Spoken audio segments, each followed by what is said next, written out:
Isolde discovers Seraphine's journal hidden in the chapel.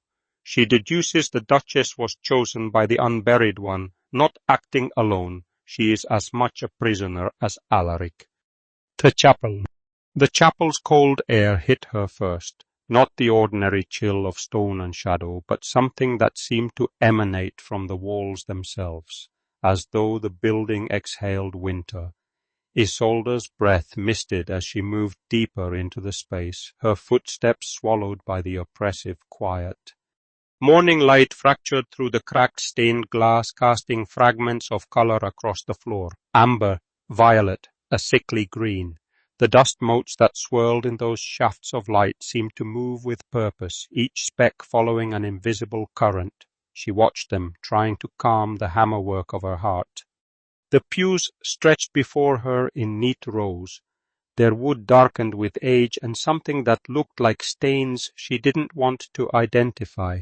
Her eyes found it almost immediately, the leather-bound journal wedged beneath the third pew from the altar, its spine catching what little light penetrated the chapel's gloom.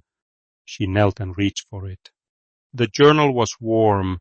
That detail registered with a spike of wrongness as her fingers closed around the binding, warm as though someone had just set it down. She pulled it free and straightened, the leather soft as skin against her palms.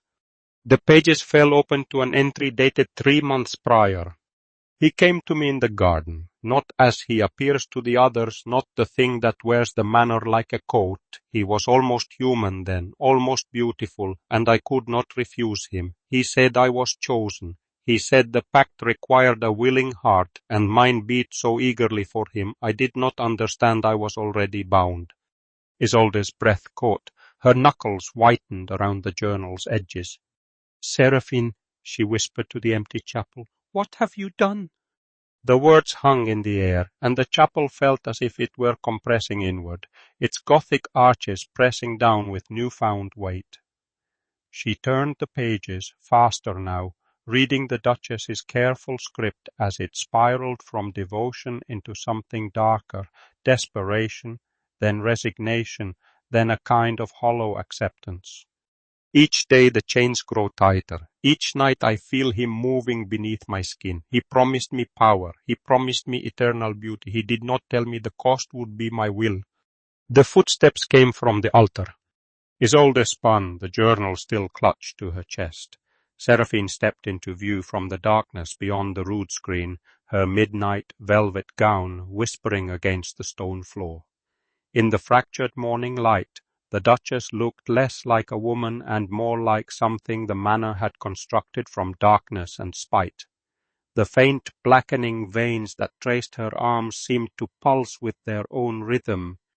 "Isolde!" Seraphine's voice was silk over broken glass. "You should not have found this." She stepped closer, and Isolde felt the temperature drop another degree. The scent of grave roses intensified, sickly sweet, the smell of flowers left too long in a tomb. "She didn't choose this," Isolde said, her voice steady despite the tremor in her hands. Her fingers traced the journal's binding. "He chose her." Seraphine's jaw tightened. She reached out, her hand extending toward the journal, toward Isolde. "Give it to me." "How many years?" Isolde asked. She stepped backward, the journal pressed against her ribs. "How long has he held you like this?" The chapel door swung open. Alaric filled the threshold, his pale frame silhouetted against the grey morning beyond. The blue of his cloak seemed to absorb the light rather than reflect it.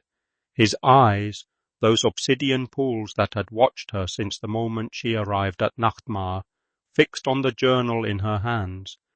"Your choice of bride honors the unburied lord well," he said, his tone tinged with a hint of pity. He entered the chapel, moving with predatory grace, his steps echoing off the vaulted ceiling. Yet she struggles to comprehend, like a creature gasping for air. Seraphine made a sound between a gasp and a sob. She reached for him, her fingers trembling. "Alaric, she—" "Silence," he said, his voice carrying the weight of centuries. His hand found Isolde's arm, his grip tight enough to bruise. Your fate is sealed, as is hers. The Lord does not release his chosen. But Isolde's eyes had gone wide, not from fear of his touch, though that was present too, a cold that seeped through her sleeve and into the bone beneath. She was staring at Seraphine, at the way the Duchess's shoulders curved inward, at the desperate hunger in her gaze as she looked at Alaric, at the way she flinched when he spoke. "No," Isolde breathed. She wrenched her arm free, and Alaric let her, as though the gesture itself was meaningless. "You're both prisoners to this cursed fate." Seraphine's face crumpled. For a moment something raw flickered across her features, a crack in the porcelain mask she'd maintained since Isolde's arrival. But then her expression hardened and she lunged for the journal, her fingers closing on empty air as Isolde twisted away. "You think you understand," Seraphine hissed, her voice climbing to something almost feral. "But you know nothing of the power that flows through me, the strength I have claimed. He has made me eternal, and I will not.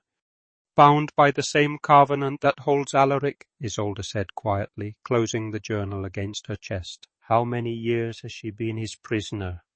The words landed like stones in still water. Seraphine's mouth opened, closed. Behind them Alaric's expression shifted, something flickering in those dark eyes, a fleeting hint of shame, recognition, or the ghost of the man he'd been before the pact consumed him. The chapel settled around them, dust motes drifting through the fractured light, and Isolde understood that the true enemy had never worn a woman's face or a man's form. The true enemy dwelt beneath the stones, in the spaces between heartbeats, in the hunger that had bound them all, victim and villain alike, to the same terrible fate.